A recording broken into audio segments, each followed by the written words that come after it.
আজকে এক শ্রেণীর মানুষ বাংলাদেশে পহেলা বৈশাখের একটা মূর্তি পূজার হারাম অনুষ্ঠান করেছে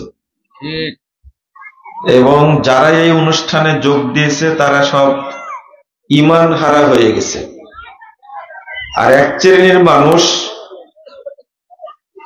ব্রাহ্মণবাড়িয়ায় একটা মসজিদ ভেঙ্গে দিয়ে পুড়িয়ে দিয়ে তারা আহলে হাদিস মসজিদ লুটপাট করার উৎসব পালন করেছে।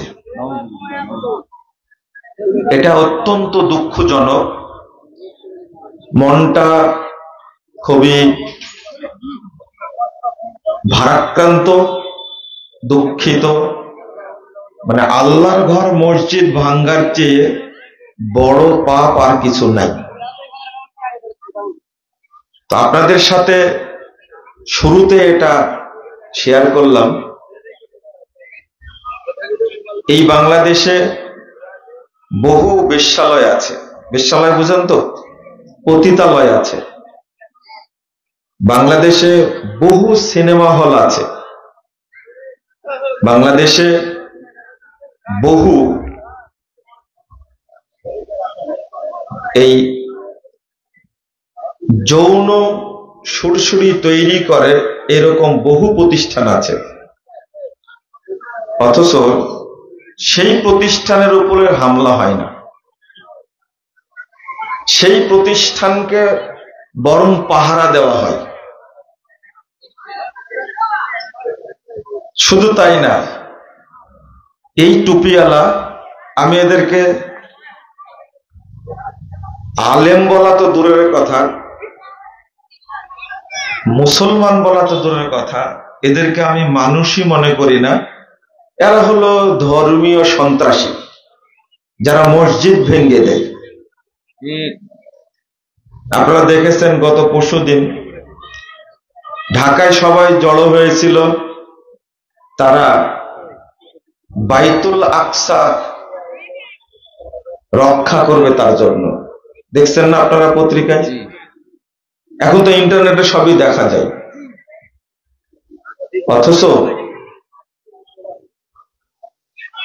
বাংলাদেশের মসজিদ যদি তাদের হাত থেকে রক্ষা না পায়, আপনি মনে করেন তারা ফিলিস্তিনে গিয়ে বাইতুল আকসা রক্ষা করবে?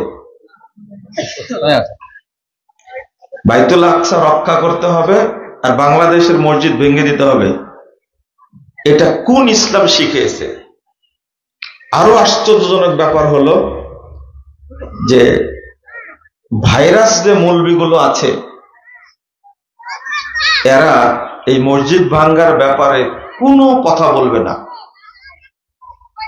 মানে তারা মৌন সম্মতি দেয় যে আহলে হাদিস মসজিদগুলো ভেঙে দাও। এটা একটা কথা আমি বলছি আজকে, যেটা কোনোদিন করিনি, আজ থেকে সেটা করা শুরু করব। আহলে হাদিস মসজিদ ভেঙ্গে দিচ্ছে, পুড়িয়ে দিচ্ছে, অত্যাচার করছে, লুটপাট করছে। আজ থেকে আমি কোনোতে নাজেলা পড়া শুরু করব এদের বিরুদ্ধে, ইনশাআল্লাহ।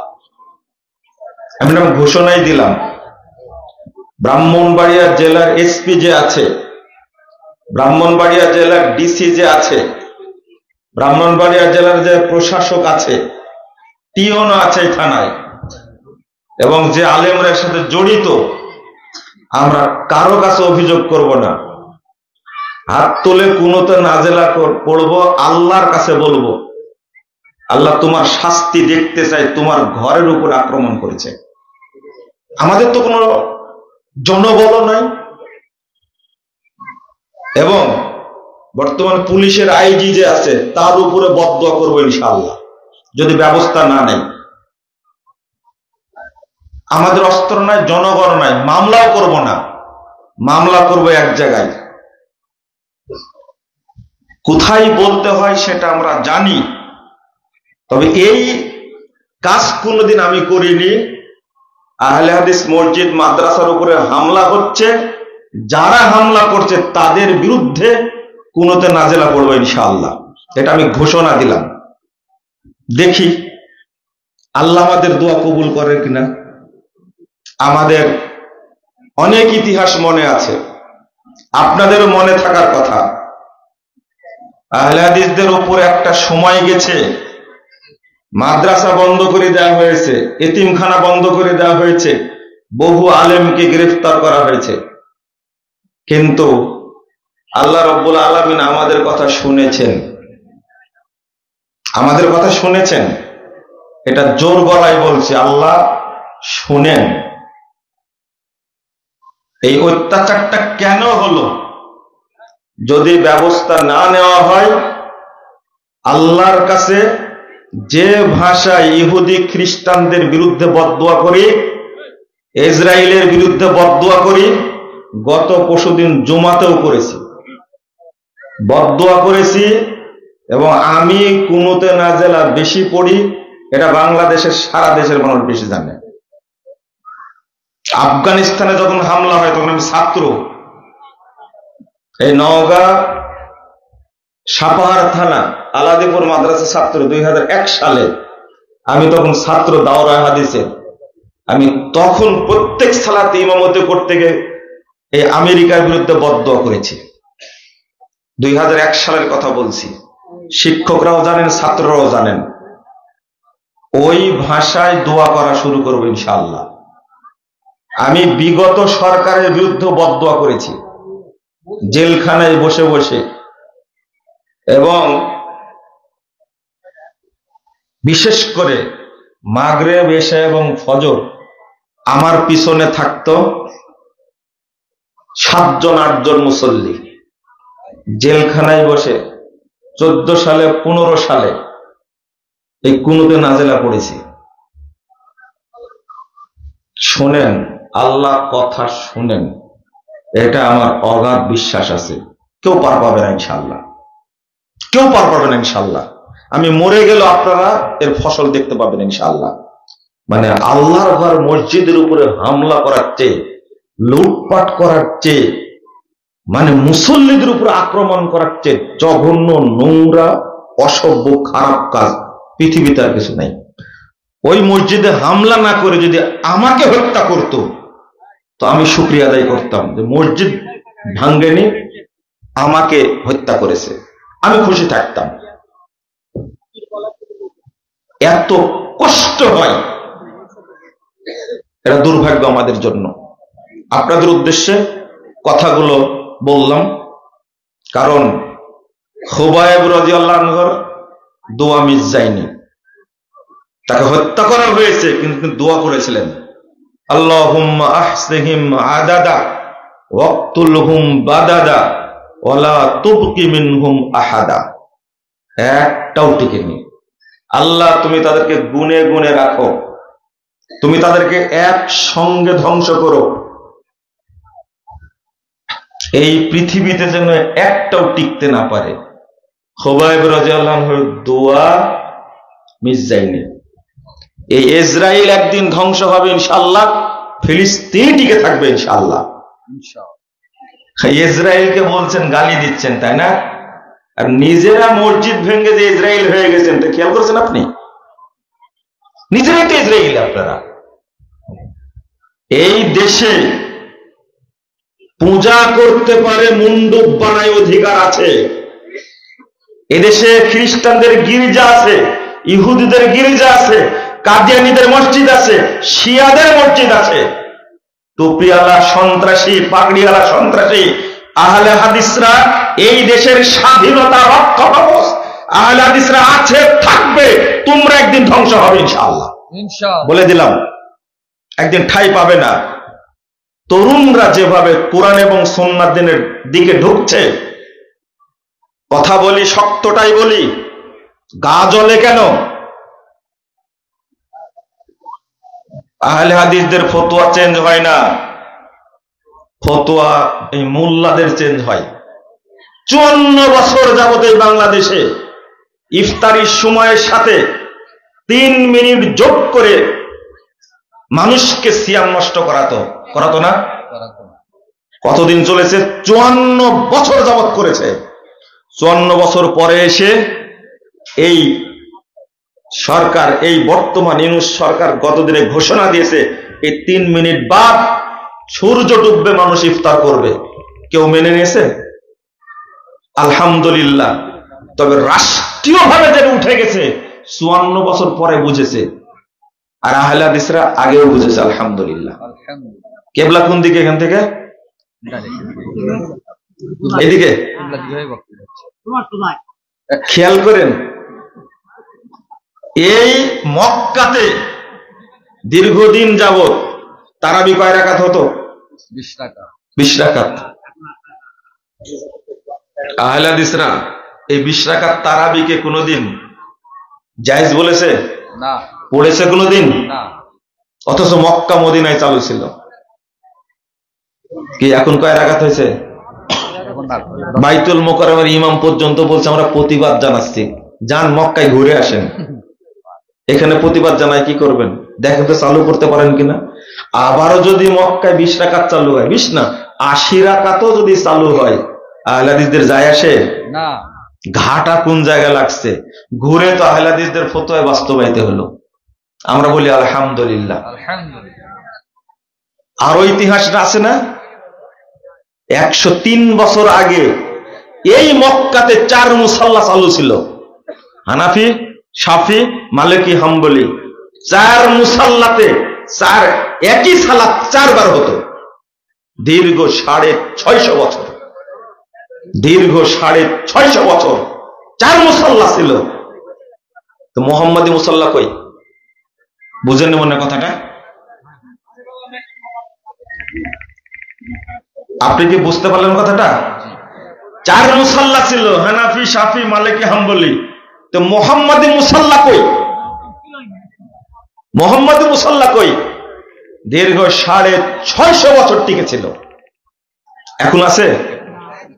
1343 হিজরিতে এসে এই মুসাল্লা মালিক সৌদ ভেঙ্গে চুরমার করে দেন। আলহামদুলিল্লাহ, এখন একজন ইমামের পিছনে সারা পৃথিবীর মানুষ ইক্তেদা করছে। আলহামদুলিল্লাহ। আমরা হকের উপরে টিকে থাকবো মরার আগ পর্যন্ত। যেদিন হক প্রতিষ্ঠিত হবে ইনশাআল্লাহ, সেই দিনই আপনাদের কাছে হক প্রকাশিত হবে, প্রমাণিত হবে ইনশাআল্লাহ। আল্লাহ রাব্বুল আলামিন বলছেন, এই আয়াতটা আপনারা একটু শুনেন। সূরা আল ইমরান 100 নম্বর আয়াত। আল্লাহ বলছেন, ইয়া আইয়ুহাল্লাযীনা আমানু ইন তুতিউ ফারীকাম মিনাল্লাযীনা উতুল কিতাব ইয়ারুদ্দুকুম বাদা ঈমানিকুম কাফিরিন। আল্লাহ বলছেন, এই কথা বলছেন কেন ভাই আপনারা? এই ছেলে,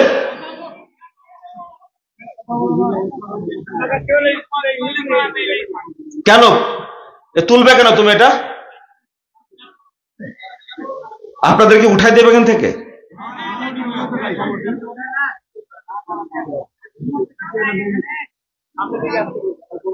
আমি আগেই বলেছি, এখন একটু শান্ত হয়েছেন, একটু কথাগুলো শুনেন। আপনারা ভাই এখানে দাঁড়াইছেন কেন? সমস্যা হচ্ছে আপনাদের? তারাও তো বসে আছে এখানে।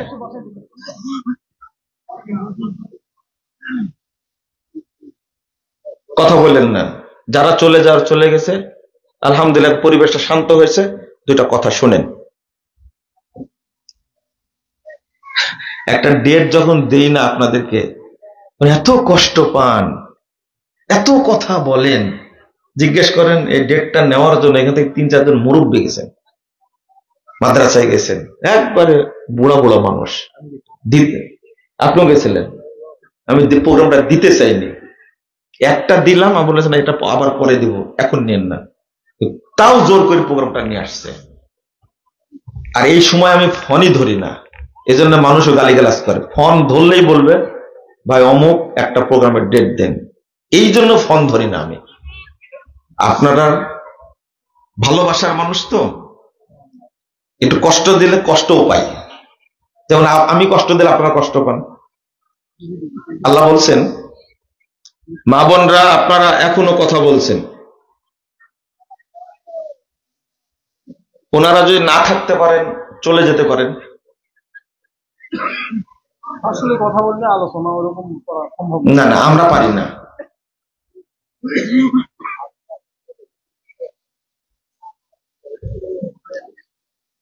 কি বলছিলাম, যে একটা আয়াতের অনুবাদ করছিলাম, শুনেন।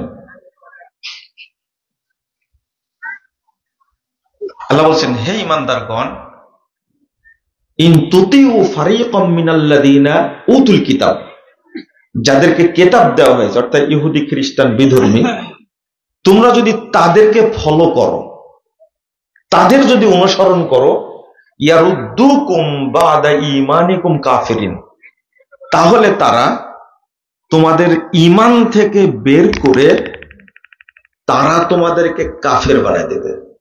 এটা কিন্তু কোরআনের আয়াত। যদি আপনি আমি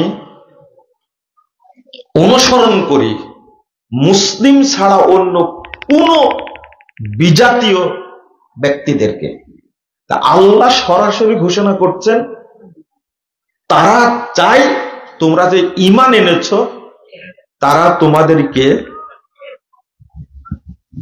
এই ঈমান থেকে বের করে কাফেরিন, তোমাদেরকে কাফের বানাবে।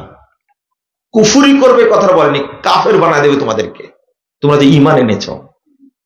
এটা কি মনে করেন, আপনি 31st নাইট করলেন, বুকে হাত দিয়ে বলেন তো এই সংস্কৃতিটা কাদের? মুসলিমদের। এটা আপনি জানেন ইহুদি খ্রিস্টানদের। 14ই ফেব্রুয়ারি একটা দিবস আছে, সে দিবসটার নাম আপনারা একটা বলেন, কিন্তু আমি আর একটা বলি। হ্যাঁ, যখন বিশ্ববিদ্যালয়ে পড়তাম তখন ছেলেরা বল 13ই ফেব্রুয়ারি হলো পহেলা ফাল্গুন, বসন্ত বরণ। তো এইটা একটু ব্যঙ্গ করে বলতো ছাত্ররা, আমি শুনতাম। বিশ্ববিদ্যালয় তো, ওখানে সব জিনিসের আমদানি। আর 14ই ফেব্রুয়ারি হলো লুচ্চা দিবস। আগে বলতাম বেশ্যা দিবস, তো একজন বলছে এটা বললো না, এটা খারাপ লাগে শুনতে, তারপর থেকে লুচ্চা দিবস বলি। এইটা কারা আমদানি করেছে? জাস্ট আপনি এই দিবসটা পালন করবেন বলে যে নিয়াত করেন, তাহলে আপনার মুমিন থাকবেন না। এই যে পহেলা বৈশাখটা এই সংস্কৃতিটা মুসলিমদের সংস্কৃতি। তবে আগে শরীয়তটা বলি। যখন নতুন বছর শুরু হয়, আচ্ছা আপনাদের নতুন বছর শুরু হয় কখন বলেন?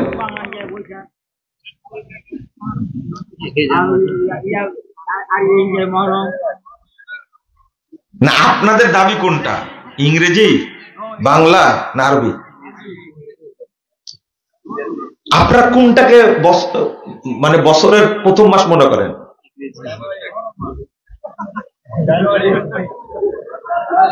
একজন বললেন মহরম, তাই না? আজ থেকে সবাই মনে রাখবেন, আমাদের মুসলিমদের প্রথম মাস হলো মহরম। মনে থাকবে? কোন মাস? মহরম। এত দামি একটা মাস মহরম, এত দামি। আল্লাহর কাছে সবচেয়ে সম্মানী মাসের নাম কি? মহরম, শাহরুল্লাহিল মুহাররম। এত দামি একটা মাস, কিন্তু আপনার মুখ দিয়ে বের হচ্ছে বৈশাখ, আপনার মুখ দিয়ে বের হচ্ছে কি জানুয়ারি। এটা কেন? তো যখন প্রথম মাস বা বছরের প্রথম বছর শুরু হয়, তখন সাহাবীর একটা দোয়া পড়তেন। যে দোয়াটা আমার সাথে পড়েন তো আজকে, বলেন আল্লাহুম্মা আদখিলহু আলাইনা বিল আমনি ওয়াল ঈমানি ওয়াস সালামাতি ওয়াল ইসলাম জাওয়াজিম মিনাশ শাইতান ওয়া রিদওয়ানিম মিনার রহমান। আবার বলেন আল্লাহুম্মা আদখিলহু আলাইনা বিল আমনি ওয়াল ঈমানি ওয়াস সালামাতি ওয়াল ইসলাম জাওয়াজিম মিনাশ শাইতান ওয়া রিদওয়ানিম মিনার রহমান। এত সুন্দর একটা দোয়া আমরা কেউ জানি না, কারো মুখস্থ নাই, আমার যাদের জানা আমাদের মুখস্থ নাই। অথচ এইটা প্রথম মাস শুরু হলে বা বছরের প্রথম শুরু হলে এই দোয়াটা পড়া উচিত। পড়লে আল্লাহ রাব্বুল আলামিন শয়তান থেকে আমাকে আপনি নিরাপত্তা দান করবেন। এত সুন্দর একটা প্রসঙ্গ। শেষ করে দিন।